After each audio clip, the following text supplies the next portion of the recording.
मैं आपसे कुछ पूछना चाहता हूं, मार्गदर्शन मतलब पिछले विधानसभा सत्र में नहीं, आप मुझसे कैसे पूछ सकते हैं? मंत्रियों से पूछिए। ये क्या है कि विधानसभा से जुड़ा विषय एक पिछले सत्र में सरकार ने कहा था कि हम CMIE के आंकड़े को स्वीकार नहीं करते।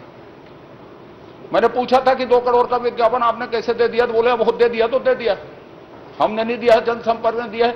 अब जब उसकी मान्यता नहीं है तो विधानसभा के उत्तर में उसको कैसे लगाया गया है, इसमें पहले सरकार स्पष्टीकरण दे दे तो फिर मैं आगे का प्रश्न पूछूं, और या नहीं तो आप कहें तो, क्योंकि विधानसभा के अंदर ही आया है यह विषय कि जो मान्यता प्राप्त नहीं हो उस आंकड़े पर कैसे हम बहस करेंगे यहां और कैसे जानकारी लेंगे। उमेश पटेल जी। माननीय अध्यक्ष महोदय, 2 संस्थाएं हैं जो बेरोजगारी आंकड़े प्रस्तुत करती है, और माननीय सदस्य जी का जो प्रश्न है वो बेरोजगारी दर को लेकर प्रश्न है, और दोनों संस्थाओं का हमने आंकड़ा वहां पे दे दिया है। हम ये नहीं कह रहे हैं कि हम मान्यता देते हैं कि नहीं देते हैं, आपके प्रश्न का उत्तर देने की कोशिश। मैं माननीय अध्यक्ष महोदय, पिछले सत्र के प्रश्न क्रमांक 406 छत्तीसगढ़ सरकार द्वारा CMIE के आंकड़ों को मान्यता नहीं दी जाती, ये बोले तो मैं पटल में रख देता हूं। जब मान्यता नहीं दी जाती तो उसमें बहस कैसे करेंगे, जब सरकार क्यों लगाना चाहिए उसको? पहले तो इसमें व्यवस्था का प्रश्न काल में नहीं होता, लेकिन चूंकि प्रश्न में यह उद्धृत है तो आप व्यवस्था दीजिए इसमें, फिर मैं आगे प्रश्न करूंगा। माननीय अध्यक्ष कि हम संभावित और जिसको सरकार मान्यता नहीं देती उसमें बहस करके विधानसभा के कीमती समय को सब खराब करेंगे क्या? माननीय अध्यक्ष महोदय, इसमें सरकारी आंकड़ा जो है वो भी प्रस्तुत किया गया है। अरे वो तो ठीक है, NSSO का भी आपका आंकड़ा प्रस्तुत किया गया है। माई प्री नेफ्यू, आपसे सहमत हूं, मैं दूसरी चीजें पूछ रहा हूं। आपने माहवार मांगा है, इसमें हर माह का डिटेल मांगा है। मैं क्या मांगा हूं, अभी प्रश्न ही नहीं किया हूं, उसमें देना ना उत्तर, तुम सक्षम हो दोगे उत्तर। अध्यक्ष महोदय, दो संस्थाएं बेरोजगारी दर प्रस्तुत करती है। सर मैं बिल्कुल दूसरी बात पूछ रहा हूं, अभी मैं माननीय मंत्री जी की एफिशिएंसी पर, योग्यता पर, क्षमता पर कोई प्रश्न ही नहीं उठा रहा। अरे तो सुनिए तो उसको, जो मैं बोल रहा हूं, मैं अध्यक्ष जी को बता रहा हूं। अरे सरकार अध्यक्ष जी का कुछ आने दो। मैं अध्यक्ष जी से मुखातिब हूं। माननीय अध्यक्ष महोदय, 2 संस्थाएं हैं जो बेरोजगारी दर प्रस्तुत करती हैं या पब्लिश करती हैं। हमने दोनों संस्थाओं का डिटेल दिया है, हमने कोई छुपाने की कोशिश नहीं की है। और मान्यता देना नहीं देना अलग विषय है, लेकिन जो प्रश्न उन्होंने पूछा है उसके, चलिए आप सरकारी आंकड़ों पर पूछिए ना। सुनिए ना साहब, आप क्यों मानना विधानसभा की?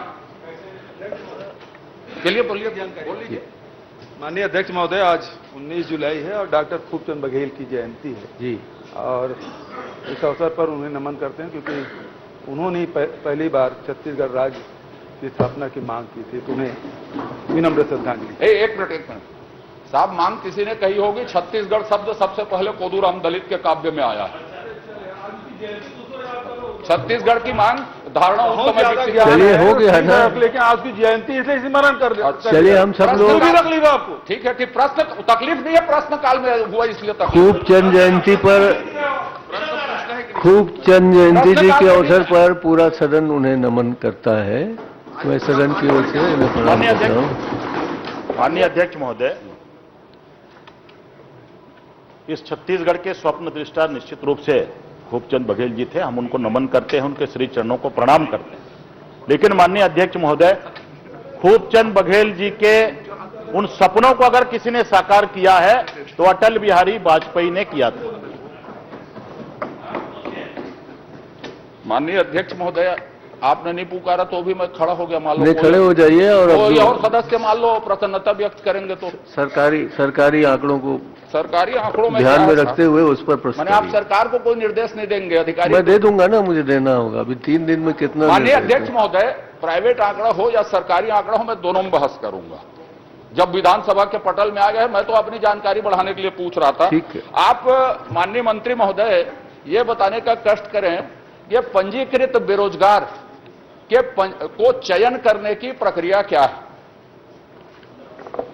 माननीय अध्यक्ष महोदय, पंजीकृत जो बेरोजगार, हमारा रोजगार कार्यालय है वहां जो बेरोजगार है अध्यक्ष महोदय, उसके लिए कोई रोक टोक नहीं है, वो आता है अपना रजिस्ट्रेशन कराता है। इसके लिए कोई प्रक्रिया चयन करने की कोई प्रक्रिया नहीं है। जो भी आता है अपना रजिस्ट्रेशन कराता है, 3 साल के लिए उसका पंजीयन जीवित रहता है। माननीय अध्यक्ष महोदय, मैंने कहा आपने उत्तर दिया है रोजगार हेतु पंजीकरण जो करवाते हैं उसकी प्रक्रिया क्या है? बेरोजगार का पंजीयन नहीं करते, अपितु रोजगार चाहने वालों का पंजीयन करते हैं। तो रोजगार चाहने वालों का चयन करने का मापदंड क्या है? मतलब बेरोजगार जो है वो रोजगार चाहता नहीं है, ये बोल रहे हैं आप? नहीं, रोजगार हेतु जो आपने उत्तर दिया है, रोजगार चाहने वालों को पंजीकृत करने के चयन के मापदंड क्या हैं? भैया वही तो है, जो बेरोजगार है वही रोजगार चाहेगा। जिसके पास रोजगार है वो नया रोजगार क्यों चाहेगा? अच्छा, तो उसके मापदंड क्या है? मापदंड क्या आपको बताया? ओपन है, वो रोजगार कार्यालय हमारा ओपन है, उसमें कोई भी आएगा रजिस्ट्रेशन कराएगा, 3 साल तक उसका पंजीयन जीवित रहेगा। तो उसके लिए शिक्षा, उम्र, आयु, इसका कोई मापदंड नहीं है? आप देखिए,